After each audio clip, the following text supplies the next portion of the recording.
Oh, is this like a Oh, it's like it's. How long is this? This is another 7-minute one too. Okay, this one actually kind of looks interesting. Hold up, we might watch this one. It's a city builder. I'm interested.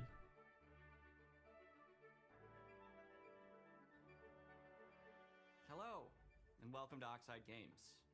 We founded the studio in 2013 with our decades of personal experience building some of the most beloved strategy games of all time, like Civilization V. We came together to create What the something vibe new I and was getting. innovative in a genre we all love. Our History Untold is the game we've dreamt of making. Ara is an homage to historical gamers, strategy gamers, 4X. Hold up. Ara, didn't this game already come out?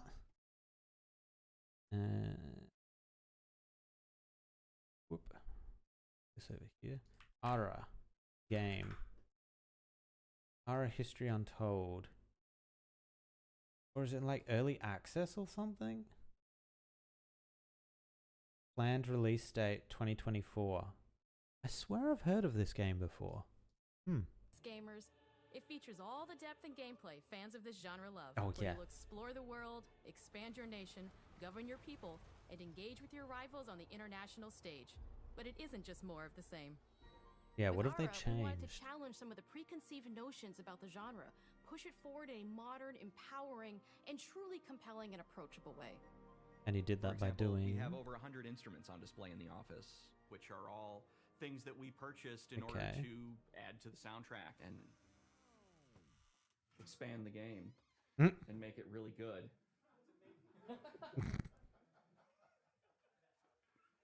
Hi, Dan. That's Dan. We started in his basement. It's been an amazing process to see from concept to completion. We started small, building a robust game engine, questioning our design assumptions, and Nice. prototyping out features, rediscovering what made us fall in love with strategy games in the first place. The end result is Ara, the historical grand strategy game that presents a living world where you can rule how you want to rule and chart your own path to becoming the most prestigious nation on the planet. For Ara, we knew we needed deep systems with outcomes that encourage exploration and give players the power to experiment and make meaningful strategic choices while still having agency over their playstyle. Hold We up. also wanted to Go back to that screen. While still having agency. All right, what do we got? We got here. Resources on the top left. The level of the city in the middle. Science and population in the top right. City improvements, logging camps. So lots of logging camps. Oh, you can probably specialize in a city's production, right? So they made it a logging city. And then you've got use item, pair of fancy shoes, perfume, use. Oh, so you get items that you can use on a target. Target city receives increased natural population growth for 10 turns. Okay, so that's new. That's a new feature. Generating food, manage roads. Over their Okay. playstyle. We also wanted to explore more in different parts of history and give players from around the world the chance to see the game reflect their unique perspective and not just ours. And finally, we knew that for players to feel the impact of their decisions, they would need to see their choices reflected in the game world itself, not just through numbers on a menu. One of the first differences you'll see when you dive into Ara is what we call the living world.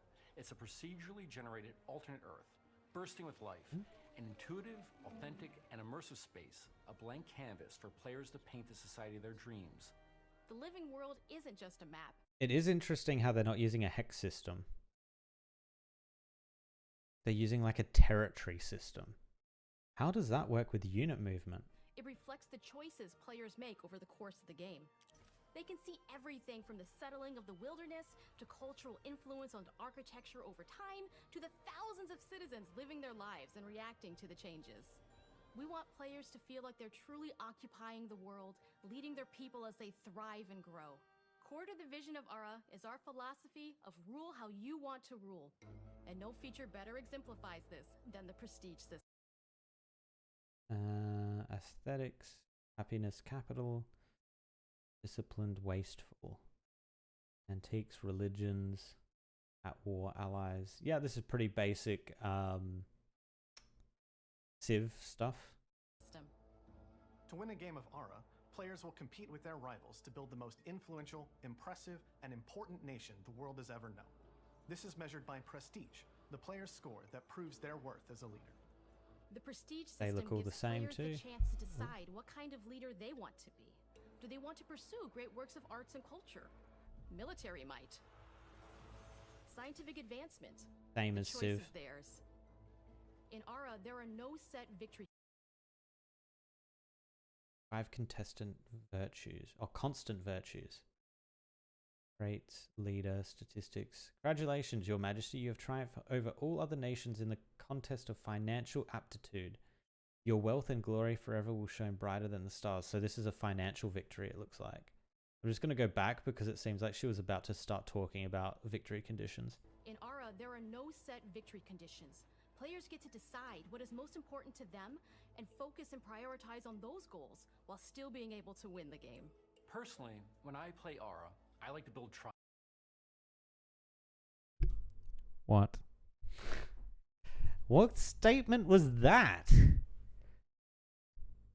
So there's no set goals, but there's no win conditions or set win conditions. You set your own goals to win the game. How do you win the game if there are no win conditions? How does that work? What? triumphs.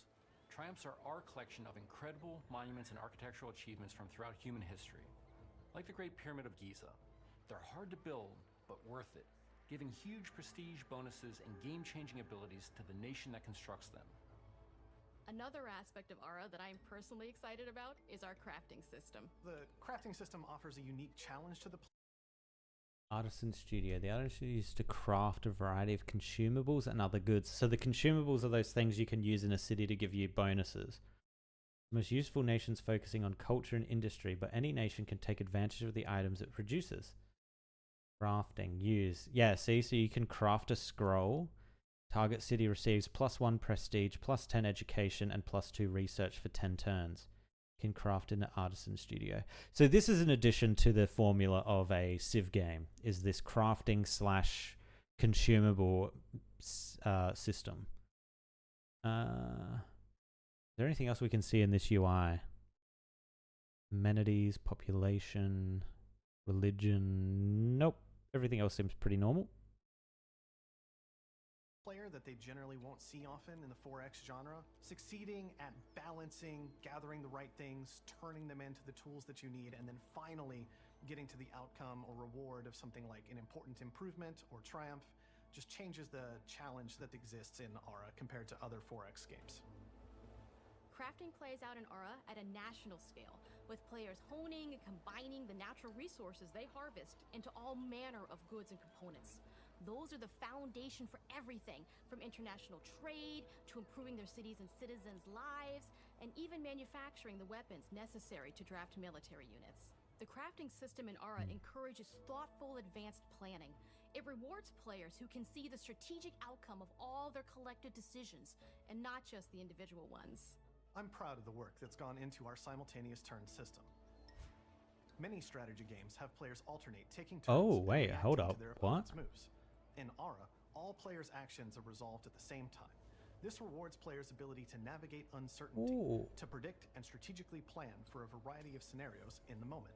This system makes Ara just feel more real. In a typical strategy game, That's sick. That's really good. I'm trying to think, does Civ let you do that? I don't think it does, right? You have to pass your turn to the next player to be able to go.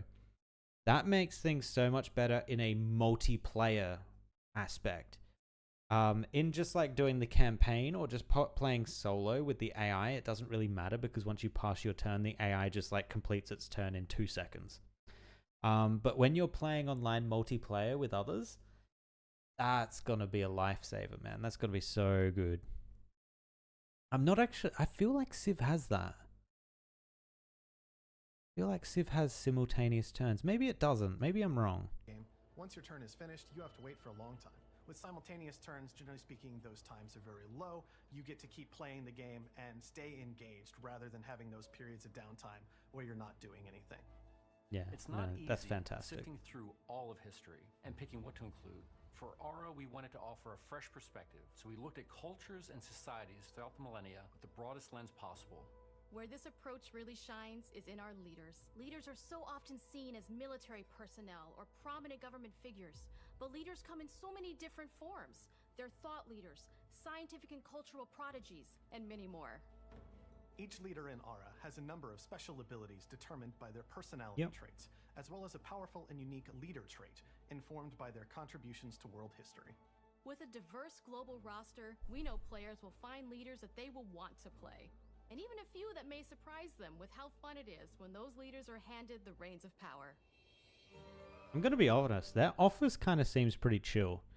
Like, that office isn't just like a massive empty room, like open plan office kind of thing. Their offices are like, it almost feels like they're in a house, essentially. Because they like got their little room set up with like LED lights and everything. It's like all customized. That's cool. I like that. For us at Oxide, player feedback is the only way to really understand what you're making. Look at that. Got a hammock under a desk. What? That priceless perspective from the people we're making Aura for. You. Building the game alongside real players has given us that critical player feedback. In the end, we believe this makes for a deeper connection between the players and the game. One of my favorite examples is when we first introduced the concept of dangerous wildlife to the game. It turns out, in our first iteration, it was maybe a little bit too aggressive or disruptive. We knew we should probably make a change when one of our insiders made a forum post that was just, Cougars, cougars, Cougars, I hate cougars! "Someone get these feline demons away from me." I'm happy to report, based on more recent feedback, that I think we ended up in a good place with the overall threat level of mountain lions to a player's citizenry. It's They all been act like years of hard barbarians, work to right, bring in you a Civ? strategy experience like no other. And we're so excited that we can finally see the finish line. We can't wait for players to get their hands on the game later this year. But the launch of Aura is only the beginning. We are going to maintain our insider program after the release date and continue to listen to players and support the game into the future. On behalf of everyone at Oxide Games, thank you for joining us today. We can't wait for you to play Aura and to create your own history. Sounds cool. I don't think they've made too huge a change from Civ normally. There's little additions here and there. The biggest one probably being that crafting system that they have and the consumables. I don't think that's really going to change the game terribly much. I mean, it's going to be important, right? It's going to be really important competitively to keep up with other cities and all that and other players. But I don't think it changes the core of the game. I think the core is still Civ based, which isn't a bad thing. I mean, people love Civ. Why would you not just copy that and add a little tweaks here and there? Try some new and different things. But yeah, I'm also interested. I don't think they really showed how the military moves on the map.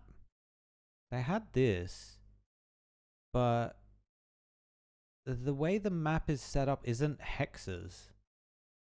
That territory system is kind of interesting. If it'll load. Hello? YouTube, please. With a push it forward in a modern, empowering, Wait, where is it? and truly compelling an approach. We wanted to challenge Oh, some of the there it is. isn't just more of the same. So yeah, this is the territory system they're using instead of a hex-based system. I'm not sure if that's better or not. With 1, 2, 3. Is it triangle based? No, it's not even triangle based. It's polygon shaped based. Yeah, there's some that have 3 borders, some that have... Oh wait, that's 1 territory there. Oh.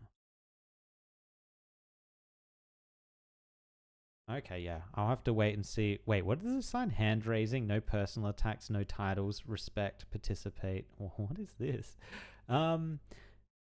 Okay, yeah. So that territory system is a big change from the normal hex-based system.